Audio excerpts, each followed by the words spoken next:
नमस्कार मित्रांनो, rebel star form मध्ये सर्वांचं स्वागत आहे। तर आजच्या व्हिडिओमध्ये शेळी पालनातून आपल्याला जास्तीत जास्त नफा कसा भेटेल, म्हणजे जास्तीत जास्त पैसा कसा भेटेल हे मी तुम्हाला या व्हिडिओमधून सांगणार आहे। अत्यंत महत्त्वाचा व्हिडिओ आहे मित्रांनो। हे बघा, शेळी पालनातून जे उत्पन्न जे आपण म्हणत असतो ते म्हणजे काय, आपल्या फार्ममधील जी पैदास आहे, फार्मवरील जी पैदास आहे पाठी आणि बोकड। हे बघा, पहिली गोष्ट मी तुम्हाला सांगतो, आपल्या फार्ममध्ये चांगले आणि क्वालिटीची पिल्लं जन्माला आली पाहिजे। पहिली गोष्ट कधी लक्षात ठेवा, आपल्या फार्ममध्ये एकदम चांगला लागवडीचा जो बोकड जो आहे एकदम चांगला मोठ्या राशीचा जबरदस्त ठेवायचा। एक गोष्ट कायमस्वरूपी लक्षात असू द्या, कधीच आपल्या फार्मवरती इनब्रीडिंग होऊ द्यायची नाही। एकच बोकड त्या पाटीला मग ते 2-2, 3-3 वर्ष ठेवणं, भरपूर प्रमाणामध्ये ते मग पिल्ले अपंग जन्मणं, लुळे पांगणे जन्मणं, 10 पिल्लांमधले 4-5 पिल्ले असंच मरून जाणं, अशा गोष्टी अजिबात होऊ द्यायचा नाही। कधीही लक्षात असू द्या, आपल्या शेळ्यांना जो बोकड आपण क्रॉस करतोय तो बोकड आहे, भले तो गावरान बोकड असू द्या, असं काहीच नाही की टॉप क्वालिटीचा म्हणजे महागड्या ब्रीड कडे तुम्ही जावा, कोणत्या तरी आफ्रिकन बोरन बिटल पिटल, काहीच नाही।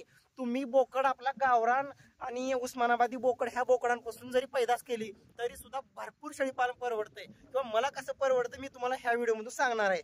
त्याच्यामुळे पहिली गोष्ट, लागवडीचा बोकड हा एकदम जबरदस्त असला पाहिजे तुमचा।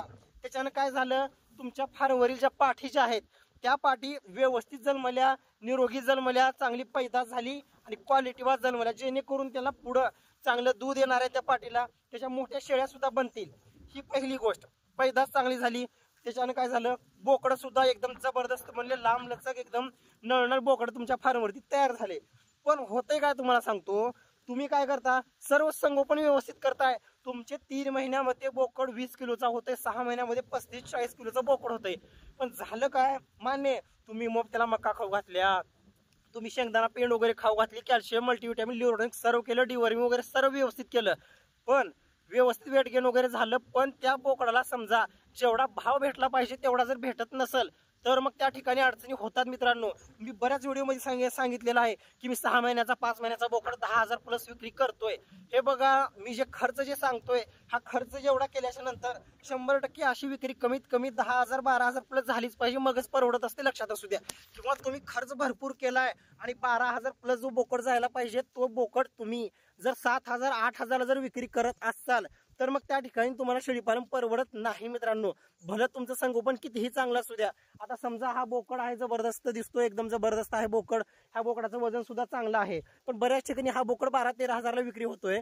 पण तुम्ही चांगल्या मार्केट, समजा तुम्ही 31st सुद्धा तुम्ही हा बोकड जर 6-7 हजार जर विक्री करत असाल तर तुम्हाला सांगतो, एवढं म्हणजे मक्का वगैरे खाऊ घालून, एवढं खुराक, एवढं कॅल्शियम, एवढं ग्राय पावडर वरती भर देऊन याचं संगोपन करून 6-7-8 हजारला बोकड जर विक्री केला 6 महिन्याचा, अजिबात परवडत नाही मित्रांनो, कधीही लक्षात असू द्या।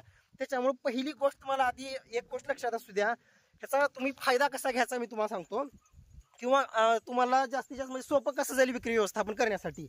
पहिली गोष्ट, व्हॉट्सअपवरती, इंस्टाग्राम आणि यूट्यूब ही 3 गोष्टी पकडायच्या, कधी पण लक्षात असू द्या। हे बघा, बऱ्याच जणांचा विषय असतो किंवा मी पहिलं पुण्या मुंबईला वगैरे राहिलेला आहे, किंवा मला लाज वाटते, किंवा सोयरेधार्य वगैरे आहेत आमचे भरपूर प्रमाणामध्ये, मित्र परिवार आहे, आणि मी आता शेळ्यांचा वगैरे स्टेटस ठेवल्याच्या नंतर म्हणजे मला काय वाटेल, मला लाज वाटते व्हॉट्सअपला वगैरे स्टेटस ठेवण्यासाठी। हे बघा, पहिली गोष्ट तुम्हाला सांगतो, ज्या गोष्टीने आपलं पोट भागते, जे आपलं उदरनिर्वाहाचं साधन आहे, जर तुम्हाला स्वतःच्या धंदा, स्वतःच्या व्यवसायाची जर लाज जर वाटत असेल, तुम्ही शेळी पालन काय तुम्ही काहीच करू शकत नाही मित्रांनो। मग ह्या ठिकाणी तुम्हाला थोडंसं माझं बोलणं वाईट वाटेल, सरळ सर्व शेळ्यांची पिल्लं, शेळ्या, दुधावाल्या शेळ्या, जे काय आहे पाठी वगैरे सर्व गाडीत भरायच्या, आठवडी बाजारमध्ये विक्री करून टाका मित्रांनो। पहिली गोष्ट, एक हा पर्याय। आणि दुसरा म्हणजे काय, अजिबात लाजायचं नाही, आपला धंदा आहे, अजिबात लाजायचं नाही। 2 पर्याय तुमच्याकडे, एक शेळीपालन बंद करून टाका किंवा लाज सोडून द्या। पहिली गोष्ट, हे बघा, लाज मला पण वाटलेली होती, मी तुम्हाला मागच्या व्हिडिओमध्ये सांगितलेलं आहे, जे जुने सबस्क्रायबर आहेत त्यांना सर्वांना माहिती आहे। मी हे बघा तुम्हाला सांगतो, इकडच्या म्हणजे गाव तिकडं आहे आमचं, आणि इकडच्या भागातून कडकडनं जंगलातून मी शेळ्या आणलेल्या होत्या फार्मवरती, आणि शेळीपालन सुरुवात केली होती 3 शेळ्यापासून। पण अगदी म्हणजे इतकी लाज वाटायची की साईडला जर आता गावचे जर लोक चालले, मी ओपन कास्ट मधला माणूस, मग त्या ठिकाणी मी लगेच कुराड वगैरे खाली टाकायचो, आणि सुरुवातीला फिरस्ते होत्या शेळ्या माझ्या, मग कुराड वगैरे खाली टाकायचं, पटकन हातात मोबाईल घ्यायची, इतकी लाज वाटायची। पण तुम्हाला सांगतो, मी नंतर युट्यूबवरती व्हिडिओ वगैरे टाकले, व्हॉट्सअपवरती स्टेटस वगैरे ठेवलं, इंस्टाग्रामवरती सुद्धा मी कधी कधी व्हिडिओ वगैरे टाकत असतो मित्रांनो. त्या ठिकाणी तुम्हाला सांगतो 5,000, आता तुमच्यामुळे बघा, तुम्ही इतका सपोर्ट केला, 5,000 सबस्क्रायबर आहेत माझे. आणि अगदी म्हणजे तुम्हाला सांगतो एवढी रिस्पेक्ट, जे की तुम्ही जे मला एवढं कमेंट करून प्रश्न वगैरे विचारताय, एक माझी वेगळी एक सेपरेट ओळख तयार झालेली आहे. रेबल स्टार फार्म, तुम्हाला खोटं बोलत नाही. आता तुम्हाला कमीत कमी गेल्या 1 महिन्यामध्ये 4 ते 5 मला कॉल आलेले आहेत व्यापाऱ्यांचे, की मी त्यांना अजून भेटलेलं नाही, बोललेलं नाही, काहीच नाही, फक्त बोकड विक्रीसाठी आहेत का.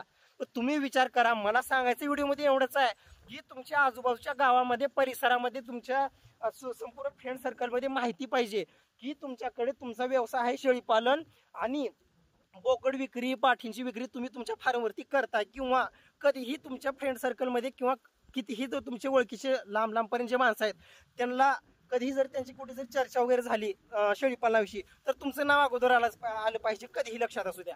असं म्हणजे मला व्हिडिओमध्ये एवढंच सांगायचं आहे. शेळीपालन आहे ना, कोणत्याही एका क्षेत्रामध्ये तुम्ही अजिबात कमी पडायचं नाही, एकदम केलं तर टॉपच करायचं, कधीही लक्षात असू द्या. त्याच्यामुळं अजिबात लाजायचं नाही. व्हॉट्सअपला वगैरे स्टेटस वगैरे ठेवण्यासाठी मस्तपैकी चांगले लागवडीचे बोकड भेटतील, किंवा आपले बकरी ईदला वगैरे बोकड तयार करताय, मस्तपैकी बॅनर वगैरे तयार करायचं, मस्तपैकी स्टेटसला ठेवायचं. गावरान कोंबडे अंड्याचं कॅरेट करायचं, मस्तपैकी स्टेटसला वगैरे ठेवायचं. दुसरी गोष्ट, युट्यूब. तुम्हाला सांगतो युट्यूबचा एवडा फायदा होत असतो. पैसे कमवण्याच्या उद्देशाने सोडा, तुम्ही मस्तपैकी युट्यूबवरती व्हिडिओ बनवायचं. हे बघा, सुरुवातीला थोडंसं म्हणजे होईल त्रास तुम्हाला, पण 100% तुम्ही युट्यूबवरती व्हिडिओ वगैरे टाकू शकता, काहीच अडचण नाही. त्याच्यातून तुम्हाला खुराकापुरते वगैरे तुम्हाला पैसे वगैरे भेटत जातात. चॅनल चांगलं चाललं, मॉनिटाईज वगैरे झालं, तुम्ही अभ्यासातून चांगली जर माहिती सांगितली तर चांगलाच फायदा आहे तुमचा. युट्यूबवरती व्यवस्थित माहिती वगैरे सांगितली, चांगलं तुम्हाला फायदा होत असतो मित्रांनो, कधीही लक्षात असू द्या. हे बघा, सुरुवातीला थोडंसं म्हणजे तुम्हाला लाज वाटल्यासारखं होईल, किंवा बऱ्याच जणांचा विषय असतो किंवा आता मी कॅमेरा पुढं 7-8 मिनिट बोलायचं किंवा दाखवायचं किंवा मला जमत नाही. हे बघा, सुरुवातीचे माझे जुने व्हिडिओ तुम्ही बघा, मी पण अडकळतच होतो, पण आता अंघोळणी पडलेला आहे, काहीच ताण नाही. त्याच्यामुळे कधीही लक्षात असू द्या, शेळीपालनामध्ये लाजून अजिबात शेळीपालन करू नका. आणि दुसरी गोष्ट, तुमचा जो माल जो आहे तो एकदम टॉपचा असला पाहिजे. म्हणजे कसं, जातीवंत जे म्हणत असतो ना आपण, जातीवंत ब्रीडिंग म्हणजे काय, चांगला टॉप क्वालिटीचा बोकड लागवड करायचा, जबरदस्त पाटी तयार झाल्या पाहिजेत. कमीत कमी तुम्हाला सांगतो, जी पाट तुम्ही तुमच्या बाजारामध्ये 3 महिन्याची पाट 5-5 हजारला विक्री करताय, जर तीच जर पाट क्वालिटीची जर असेल, तुम्ही तुमच्या सोशल मीडिया त्याच्या माध्यमातून, युट्यूबच्या माध्यमातून, इंस्टाग्रामच्या माध्यमातून, व्हॉट्सअपच्या माध्यमातून 10,000 प्लस विक्री करू शकता मित्रांनो. ह्या गोष्टी महत्त्वाच्या आहेत. प्रत्येक जण, तुम्हाला सांगतो, प्रत्येक जण आपल्या आपल्या व्यवसायाचं म्हणजे मार्केटिंग करत असतो. पण तुम्ही काय करता, फक्त एक फार्म आहे, मी भारी संगोपन करतोय, बस झालं, आणि 1-2 आपल्या बाजारात जाऊन विकतोय, खाटकाला वगैरे विकतोय, आणि मनात तितका भाव वगैरे भेटत नाही. तर त्या ठिकाणी असं व्हायला नको आहे. जेणेकरून तुम्ही तुमचा जो माल जो तयार करताय त्याला योग्य किंमत भेटली पाहिजे, तर शेळीपालन परवडते. आणि महत्वाची गोष्ट तुम्हाला सांगतो, आता बघा, एक गोष्ट सांगू का, 3-4 हजार रुपये क्विंटल मका घेऊन 6,000 मध्ये बोकड विकण्यात अजिबात मजा नाही. कारण मला बऱ्याच कमेंट आलेल्या होत्या की मी सांगितलेलं होतं की असं संगोपन करा गाभण शेळीचं वगैरे. मला 4-5 कमेंट आल्या प्रत्येक व्हिडिओच्या मागं की तुम्ही जे सांगताय इतका खर्च केल्यानंतर शेळीपालन पुरत नाही. हे बघा, जर तुमचं जर विक्री व्यवस्थापन जर चुकलं, जर तुम्ही जर तुमचा फार्मवरीचा माल योग्य किमती जर नाही जर विक्री करता आला तुम्हाला, मग परवडत नाही. पण जर तुम्ही जर व्यवस्थित जर डोकं लावून जर तुमचा जर फार्म जर चालवला, 100% तुम्हाला परवडते, मला सुद्धा परवडते. कारण मी बऱ्याच व्हिडिओमध्ये सांगितलेलं आहे, सर्वांना माहिती आहे की मी बोकड माझ्या फार्मवरील, रेबल स्टार फार्मवरील आतापर्यंत बोकड 10,000च्या अलीकडे एक सुद्धा बोकड विक्री केलेला नाही. फक्त 1-8,500ला विक्री केलेला होता. बघा, तुम्हाला माहिती आहे, बरेच जे जुने सबस्क्रायबर त्यांना माहिती आहे. म्हणून सांगायचा उद्देश असा आहे की पहिली गोष्ट, तुमच्या फार्मवरती पैदास चांगली झाली पाहिजे, पिल्लांची एकदम क्वालिटी एकदम जबरदस्त, राशीचे ठोकर, राशीचे चांगले पिल्ले जन्मले पाहिजेत, जेणेकरून तुमच्या फार्मवरती मरतूक अजिबात व्हायला नको. कारण कसं आहे, कस्टमर तुमच्या फार्मवरती आला त्या ठिकाणी चांगला त्याला माल पण भेटला पाहिजे, तितकाच चांगल्या लेवलवरती तुम्हाला नफा पण झाला पाहिजे. ही पहिली गोष्ट. आणि दुसरी गोष्ट म्हणजे काय, हे व्हॉट्सअप, इंस्टाग्राम, युट्यूबवरती काहीच ताण नाही. युट्यूबवरती वगैरे तुम्ही 100% चॅनल वगैरे काढू शकता, मस्तपैकी व्हिडिओ वगैरे टाकू शकता, त्या माध्यमातून तुम्हाला चांगला नफा भेटू शकतो मित्रांनो.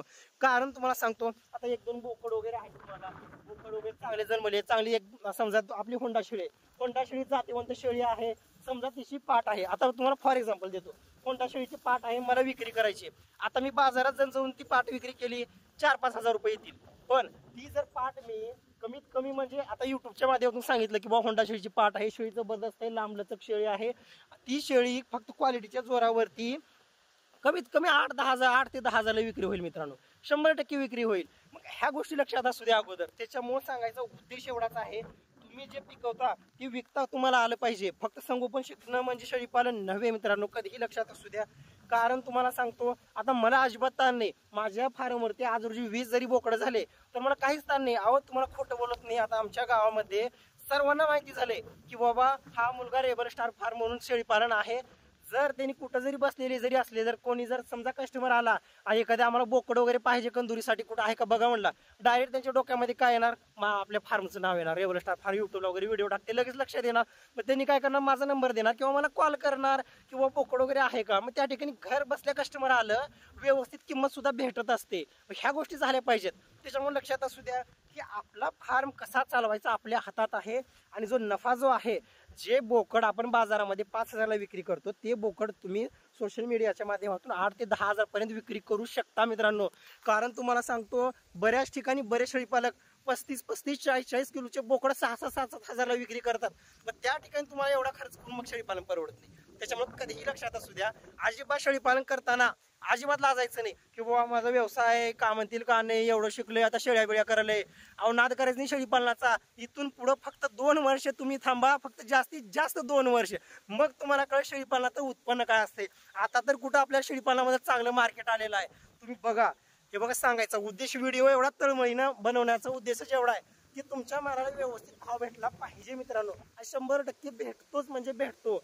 फक्त तुम्हाला चांगली मार्केटिंग करता आलं पाहिजे. फक्त माल तयार करणं हवं, तो विक्री करता तुम्हाला आला पाहिजे माल तुमच्या फार्मवरती. त्याच्यासाठी आपल्या फार्मवरती जो शेळीपालन जो आहे, त्या शेळ्यांना चांगला बोकड लागवड करा, मरतूक थांबवा आणि चांगली क्वालिटीचे पिल्ले वगैरे तयार करा. तर ठीक आहे, काही अडचणी असेल तर नक्की कमेंटमध्ये विचारा, कारण की प्रत्येकाच्या कमेंटला माझा रिप्लाय आहेच. लवकरात लवकर मी माझा ॲड्रेस, मोबाईल नंबर वगैरे का व्हिडिओमध्ये सांगणार आहे, जेणेकरून तुमची माझी पण चांगली भेट होईल. कारण बरेच सबस्क्रायबर नंबर वगैरे मागतात. तर ठीक आहे, काही अडचणी असेल तर नक्की विचारू शकता. धन्यवाद.